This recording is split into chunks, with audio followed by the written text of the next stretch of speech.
यहाँ एक क्वेश्चन को हम समझ रहे थे। वह क्वेश्चन यहाँ है कि अगर डिस्टेंस कितना कवर कर रहा है 40 मीटर किलोमीटर और 5 घंटे में, तो स्पीड बराबर क्या होता है डिस्टेंस बटे टाइम। डिस्टेंस कितना है बाबू 40/5। अगर ये कट गया तो 5 किलोमीटर पर आवर तो आ गया।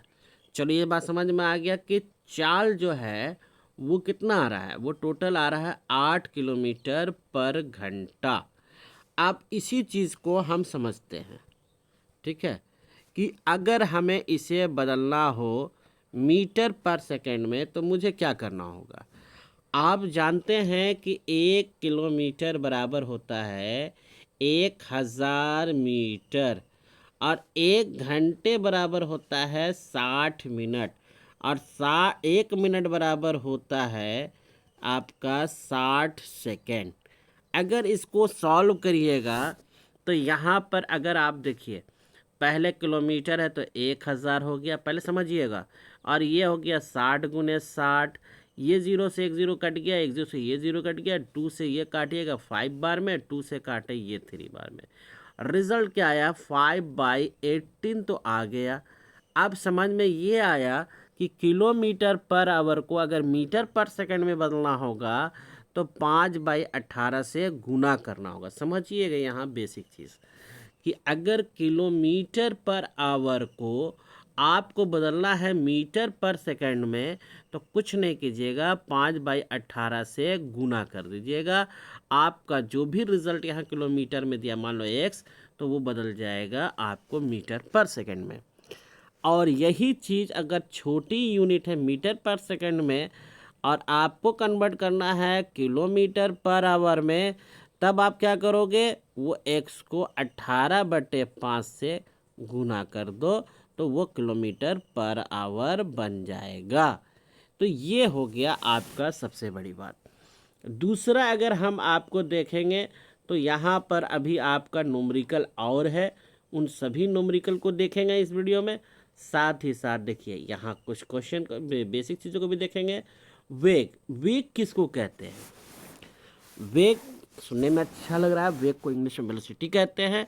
दिशा के साथ जो चाल जो आप देख रहे थे ना कि किसी वस्तु द्वारा, तो यहाँ का डिफिनेशन मैं एक तरह से बता दूं कि वेग का डिफिनेशन यह होता है किसी वस्तु द्वारा इकाई समय में, किसी वस्तु द्वारा इकाई समय में, है ना, इकाई समय में तय गई दूरी एक निश्चित दिशा में, सॉरी यहाँ पर डिफिनेशन क्या हो जाएगा, निश्चित दिशा, कल क्या हो जाएगा, चूंकि चाल में जो था वो आपका डायरेक्शन नहीं था और वेग में डायरेक्शन होता है, इसलिए इसका डिफिनेशन भी कहता है, डायरेक्ट डिफिनेशन ही कहता है कि किसी वस्तु द्वारा एक निश्चित दिशा में तय गई दूरी को हम वेग कहते हैं।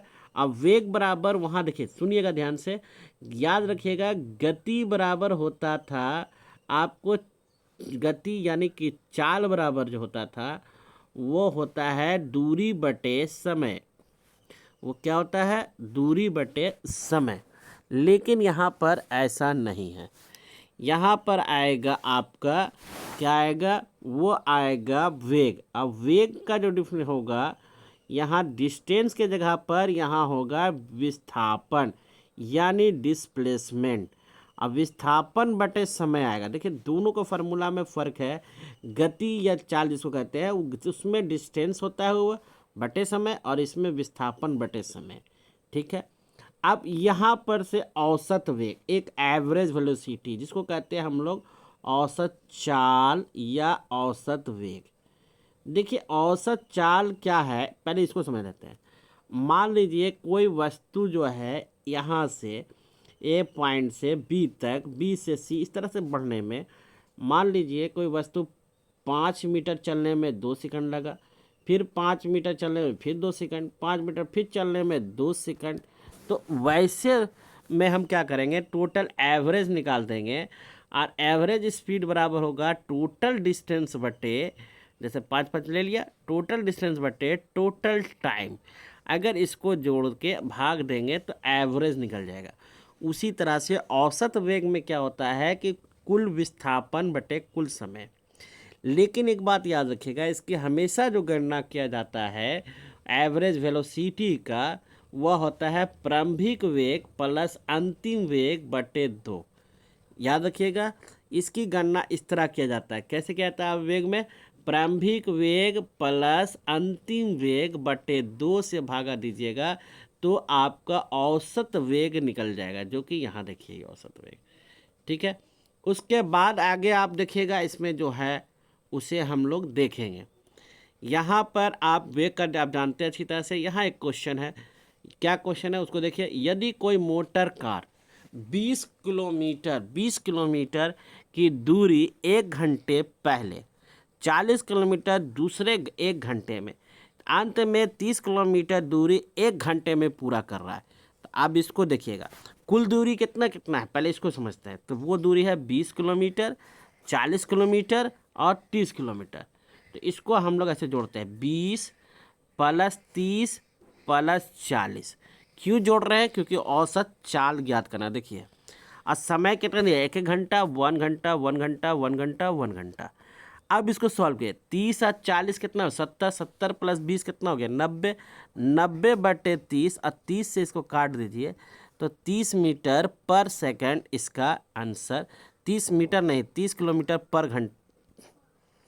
पर घंटा आएगा। ठीक है, ये हो जाएगा आपका आंसर।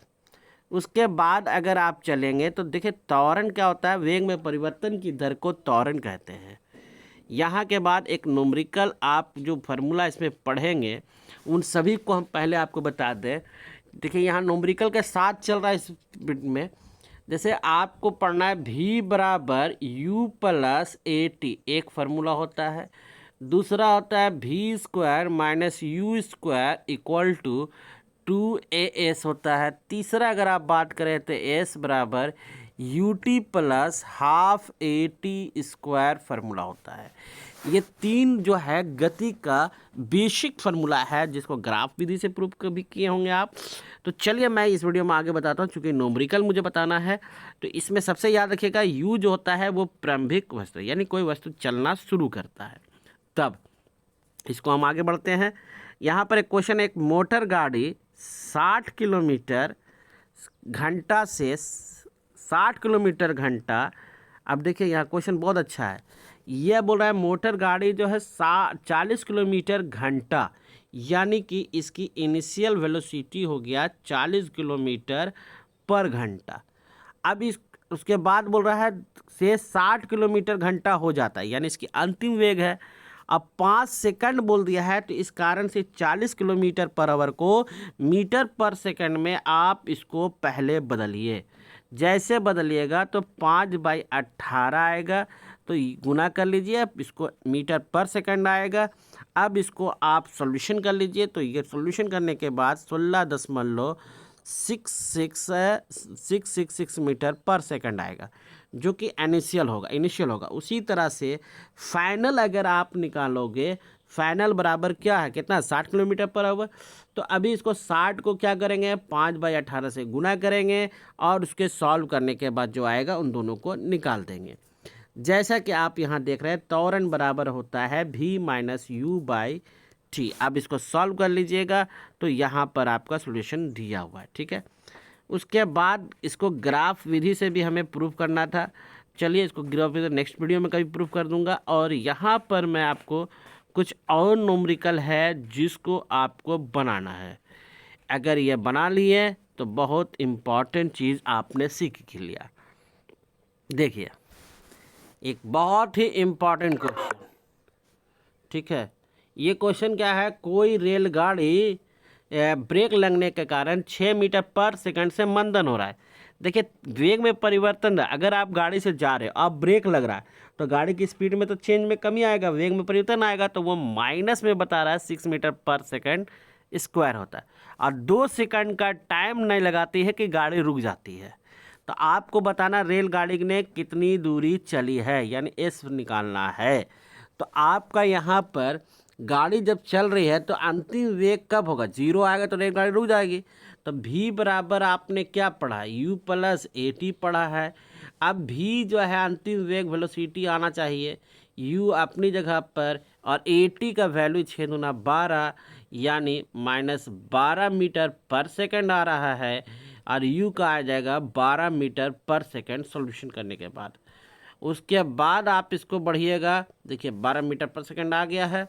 अब इसको एस बराबर आप फार्मूला पढ़ा है, एस बराबर क्या पढ़ा है बाबू, आप पढ़े u t plus half a t square, और सारा चीज़ u t half a t सब मालूम हो गया है।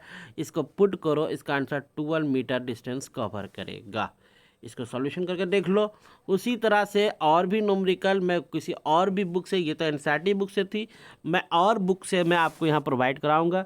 चैनल सब्सक्राइब करके रखिए, बेल आइकन कर लीजिए। जय हिंद, जय भारत।